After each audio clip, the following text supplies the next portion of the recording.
നമസ്കാരം, മലയാളി വാർത്തയിലേക്ക് സ്വാഗതം. പാലക്കാട് വയോധികയെ അതിക്രൂരമായി അയൽവാസി കൊലപ്പെടുത്തിയ സംഭവവുമായി ബന്ധപ്പെട്ട് നിർണായകമായ വിവരങ്ങൾ പുറത്തുവരികയാണ്.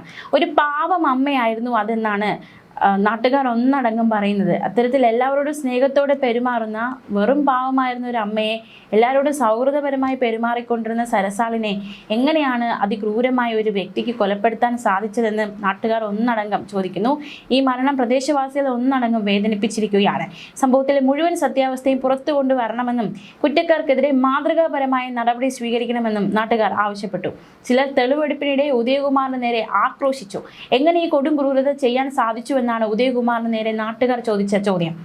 ഒരു പെൺകുട്ടിയുമായി ഉദയകുമാർ ഈ അമ്മയുടെ വീട്ടിൽ കൊലപാതകങ്ങൾക്ക് കുറച്ച് ദിവസങ്ങൾ മുന്നേ എത്തിയിരുന്നു എന്നതടക്കമുള്ള വിശദാംശങ്ങൾ കൂടി പുറത്തു വരുന്നുണ്ട്. എന്തായാലും എന്താണ് സംഭവിച്ചത്, പാലക്കാട് സരസാളിനെ എങ്ങനെയാണ് അതിക്രൂരമായി കൊലപ്പെടുത്തിയത് എന്നടക്കമുള്ള ഈ വാർത്തയുടെ വിശദാംശങ്ങളിലേക്ക് നമ്മൾ പോവുകയാണ്. വിശദമായി നോക്കാം. വയോധികയെ ക്രൂരമായി കൊലപ്പെടുത്തി മൃതദേഹം കത്തിച്ച ശേഷം അവശിഷ്ടങ്ങൾ ചാക്കിലാക്കി കുഴിച്ചു മൂടിയ സംഭവത്തിന്റെ വിവരങ്ങളാണ് പുറത്തു വന്നത്. യുവാവ് അറസ്റ്റിലായി. സംഭവത്തിൽ 19 വയസ്സുകാരനാണ് പ്രതി. അയൽവാസിയായ എസ് ഉദയകുമാറാണ് അറസ്റ്റിലായത്. കൊഴിഞ്ഞാമ്പാറ പോലീസാണ് പ്രതിയെ അറസ്റ്റ് ചെയ്തത്. വിശദാംശങ്ങൾ അന്വേഷണത്തിൽ കണ്ടെത്തിയതും കൊഴിഞ്ഞാമ്പാറ പോലീസാണ്. മാത്രമല്ല, ഉദയകുമാർ മാത്രമാണോ പ്രതി, മറ്റാർക്കെങ്കിലും ഇതിൽ പങ്കുണ്ടോ എന്നതടക്കമുള്ള കൂടുതൽ അന്വേഷണം പോലീസിന്റെ ഭാഗത്തു നിന്നുണ്ട്. കൂടുതൽ പേർക്ക് കൊലപാതകത്തിൽ പങ്കുണ്ടോ എന്ന കാര്യം പോലീസ് അന്വേഷിക്കുന്നുണ്ട്. കഴിഞ്ഞ മാസം 12-നാണ് സരസാളിനെ കാണാനില്ലെന്ന് മകൾ ബേബി കൊഴിഞ്ഞാമ്പാറ പോലീസിൽ പരാതി നൽകിയത്. അന്വേഷണം തുടങ്ങിയ പോലീസ് പ്രദേശത്തെ ചില യുവാക്കളെ കസ്റ്റഡിയിലെടുത്തു, ചോദ്യം ചെയ്തു. ഇതോടെയാണ് പ്രതികളെക്കുറിച്ചുള്ള സൂചന കിട്ടിയത്. കസ്റ്റഡിയിലെടുത്തവരിൽ പ്രായപൂർത്തിയാകാത്ത ഒരാളും ഉണ്ടായിരുന്നു. ചോദ്യം ചെയ്യുന്നതിനിടെ വയോധികയെ കൊലപ്പെടുത്തിയ ശേഷം മൃതദേഹം ശുചിമുറിയിലെ ഡ്രമ്മിലിട്ട് കത്തിക്കുകയും പകുതി കത്തിയ നിലയിൽ ചാക്കിൽ കെട്ടി കുഴിച്ചുമൂടിയതായും പ്രതി സമ്മതിച്ചു.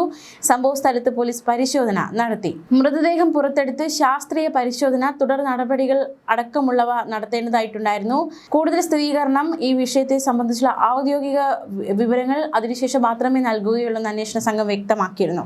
കേസുമായി ബന്ധപ്പെട്ട അന്വേഷണം പുരോഗമിക്കുകയാണെന്നും പോലീസ് അറിയിച്ചു. ആട്ടയാമ്പതിയിലെ വീട്ടിൽ ഒറ്റയ്ക്ക് താമസിക്കുകയായിരുന്നു സരസാള്. മക്കളായ രവിയും ബേബിയും കുടുംബത്തോടൊപ്പം തമിഴ്നാട്ടിലാണ് താമസം. ദിവസവും രാവിലെ 9 മണിയോടെ ബേബിയുടെ മകൻ കാർത്തിക് സരസാളിനുള്ള ഭക്ഷണവുമായി വീട്ടിൽ വരും. ജൂൺ 10-ന് രാവിലെ ഭക്ഷണം നൽകി കാർത്തിക് വീട്ടിലേക്ക് മടങ്ങി. പക്ഷേ പിറ്റേ ദിവസം ഭക്ഷണവുമായി കാർത്തിക് എത്തിയപ്പോൾ വീടിന്റെ വാതിൽ തുറന്നു കിടക്കുന്ന കാഴ്ചയാണ് കണ്ടത്. തലേ ദിവസം വെച്ച ഭക്ഷണം അതേപടി ഇരിക്കുന്നുണ്ടായിരുന്നു ആ വീട്ടിൽ, കഴിച്ചിട്ടില്ല. അപ്പോൾ എന്ത് സംഭവിച്ചെന്ന് സംശയം സ്വാഭാവികമായിട്ടും കാർത്തിക്കിനുളവാകുന്നു. തുടർന്ന് സരസാളിനായി തിരച്ചിൽ നടത്തുന്നു. എവിടെയാണ് സരസാൾ എന്ന് കണ്ടെത്താനുള്ള ശ്രമങ്ങൾ. കണ്ടെത്താൻ കഴിയാത്തതിനാൽ 12-ാം തീയതി പോലീസിൽ പരാതി നൽകി. സരസാളിനെ കാണാനില്ല എന്ന പോസ്റ്ററുകളും പ്രദേശത്ത് പതിപ്പിച്ചു. പിന്നാലെ പോലീസ് കേസ് അന്വേഷണം ഏറ്റെടുത്തു. സരസാളിനെ കണ്ടെത്താനുള്ള ശ്രമത്തിലായിരുന്നു ജൂൺ 12 മുതൽ പോലീസ് അന്വേഷണം. പിന്നാലെയാണ് ചില സംശയങ്ങൾ തോന്നുന്നു പോലീസിന്. ഇതിന്റെ അടിസ്ഥാനത്തിൽ ചില യുവാക്കളെയൊക്കെ കസ്റ്റഡിയിലെടുത്ത് ചോദ്യം ചെയ്യുന്നു. അവരിൽ നിന്നുമാണ് പ്രതിയിലേക്ക് അന്വേഷണ സംഘം എത്തിയത്. സരസാളിനെ കൊലപ്പെടുത്താനുള്ള പ്രതി ഉദയകുമാറിന്റെ നീക്കങ്ങൾ കൃത്യമായ ആസൂത്രണത്തോടെ എന്നാണ് പുറത്തുവരുന്ന വിവരങ്ങൾ സൂചിപ്പിക്കുന്നത്. തമിഴ്നാട്ടിൽ താമസിച്ച് ജോലിക്ക് പോരുന്ന ഉദയകുമാർ ഇടയ്ക്ക് മാത്രമാണ് ആട്ടയാമ്പതിയിലെ വീട്ടിലേക്ക് വരാറുള്ളത്. സരസാൾ താമസിക്കുന്ന വീടിന്റെ തൊട്ടടുത്താണ് ഉദയകുമാറും താമസിക്കുന്നത്. തൊട്ടടുത്തായി മറ്റു വീടുകളുണ്ട്, പക്ഷെ മിക്കവരും പണിക്ക് പോകുന്നുണ്ട്. അതുകൊണ്ട് തന്നെ പകൽ ഈ ഭാഗത്ത് ആരും ഉണ്ടാകാറില്ല. സരസാളിന്റെ മൂക്കിന്റെ ഇരുവശത്തുമായി ഉണ്ടായിരുന്ന 1/2 പവനോളം വരുന്ന മൂക്കുത്തി പ്രതിയുടെ കണ്ണിലുടക്കിയിരുന്നു നേരത്തെ തന്നെ. അതെങ്ങനെയെങ്കിലും കൈക്കലാക്കുക എന്ന ലക്ഷ്യം പ്രതിക്കുണ്ടായിരുന്നു. അത് നോക്കി വച്ചിരുന്നു. അവസരം കിട്ടി, അത് തട്ടിയെടുക്കുകയും ചെയ്തു. മോഷണം എന്നതിൽ നിന്നില്ല, കൊലപാതകവും കൂടി ചെയ്തിരിക്കുകയാണ് പ്രതി. സംഭവം നടക്കുന്നതിന് ദിവസങ്ങൾക്ക് മുൻപ് ഉദയകുമാറിന്റെ സഹോദരൻ ഒരു പെൺകുട്ടിയും കൂട്ടി വീട്ടിലെത്തിയിരുന്നുവെന്നും പറയപ്പെടുന്നുണ്ട്. മാത്രമല്ല, ആ പെൺകുട്ടിക്ക് സരസാൾ ഒരു സാരി നൽകിയിരുന്നു. സാരിയുടെ പണം ചോദിക്കാനാണ് സരസാൾ ഉദയകുമാറിന്റെ വീട്ടിലെത്തിയതെന്നാണ് പ്രതി വ്യക്തമാക്കുന്നത്. വീടിന്റെ സ്റ്റെപ്പിൽ ഇരിക്കുകയായിരുന്ന സരസാളിനെ അകത്തേക്ക് കൂട്ടിക്കൊണ്ടുപോയ ശേഷം അടിച്ചു കൊലപ്പെടുത്തുകയായിരുന്നുവെന്നും തെളിവെടുപ്പിനായി എത്തിച്ചപ്പോൾ പ്രതി പോലീസിനോട് വ്യക്തമാക്കി. കഴിഞ്ഞ മാസം 10-ന് രാവിലെ 11 മണിയോടെയാണ് സംഭവം ഉണ്ടായത്. വെട്ടുകത്തിയുടെ മൂർച്ചയില്ലാത്ത ഭാഗം ഉപയോഗിച്ച് കഴുത്തിന് പിറകിൽ പലതവണ അടിച്ചു കൊലപ്പെടുത്തുകയായിരുന്നുവെന്നും പ്രതി വ്യക്തമാക്കുന്നു. മൂക്കുത്തികളും മടിയിലുണ്ടായിരുന്ന തുകയും എടുത്ത ശേഷം വീടിന് മുൻപിലുണ്ടായിരുന്ന കുളിമുറിയിലെ ഡ്രമ്മിലിട്ട് മൃതദേഹം കത്തിക്കുകയും പകുതി കത്തിയ തലയോട്ടി ഉൾപ്പെടെയുള്ള ശരീരാവശിഷ്ടങ്ങൾ ചാക്കിൽ കെട്ടി വീടിന്റെ പിറകുവശത്ത് കുഴിച്ചു മൂടുകയുമായിരുന്നു. കൊലപ്പെടുത്താൻ ഉപയോഗിച്ച ആയുധവും കുളിമുറിയിൽ നിന്ന് കത്തിക്കറിഞ്ഞ ശരീരാവശിഷ്ടങ്ങളും കണ്ടെത്തി. ബാക്കിയുള്ള മൃതദേഹ ഭാഗങ്ങൾ വീടിന്റെ പിന്നിൽ കുഴിച്ചിട്ട നിലയിലാണ് കണ്ടെത്തിയത്. പുറത്തെടുത്ത മൃതദേഹം DNA പരിശോധന നടത്താനും അന്വേഷണ സംഘം ഒരുങ്ങുകയാണ്.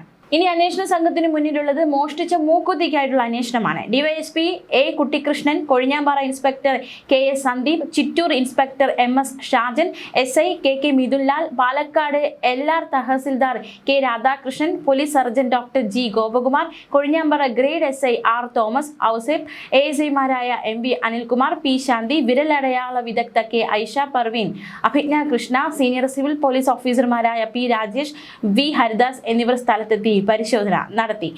അട്ടയമ്പതി ന്യൂ കോളനിയിൽ ഒഴിഞ്ഞുകിടന്ന അങ്കണവാടി കെട്ടിടത്തിലാണ് സരസാൽ ഒറ്റയ്ക്ക് താമസിച്ചിരുന്നത്. ഇതിനടുത്താണ് പ്രതി ഉദയകുമാരൻ താമസിച്ചിരുന്നത്. എന്തായാലും അതിക്രൂരമായിട്ടാണ് ഈ കൊലപാതകം പ്രതി നടത്തിയിരിക്കുന്നത്. മാത്രമല്ല, പ്രതി പറഞ്ഞത് വീട്ടിനകത്തേക്ക് കൊണ്ടുപോയി തലയ്ക്കടിച്ച് വീഴ്ത്തി നിലത്തു വീണ സരസാലിനെ നെഞ്ചിൽ ചവിട്ടി കൊടുവാൾ ഉപയോഗിച്ച് കഴുത്തിന് വെട്ടി മരണം ഉറപ്പിച്ചു. തുടർന്ന് ശുചിമുറിയിലിട്ട് കത്തിച്ചു എന്നതടക്കമുള്ള കാര്യങ്ങളാണ് പ്രതികളുടെ ഭാഗത്തു നിന്നുണ്ടാകുന്നത്. മാത്രമല്ല, സരസാലിന്റെ മൂക്കുത്തികൾ കൈവശമുണ്ടായിരുന്ന കുറച്ച് പണവും എടുത്തു പ്രതി. അരപ്പവന് മൂക്കുത്തിക്ക് വേണ്ടി 66-കാരിയെ ഒരു ജീവനെ തലയ്ക്കടിച്ച് കൊലപ്പെടുത്തി കുളിമുറിയിലിട്ട് കത്തിച്ച് കുഴിച്ചു മൂടി എന്ന ഈ വാർത്ത നാട്ടുകാർക്കും വലിയ രീതിയിലുള്ള നടുക്കമാണ് സൃഷ്ടിച്ചിരിക്കുന്നത്. പകുതി കത്തിയ ശരീരാവശിഷ്ടങ്ങൾ പോലീസ് കണ്ടെത്തുമ്പോൾ നാട്ടുകാർ ഒന്നടങ്കം നടുങ്ങി.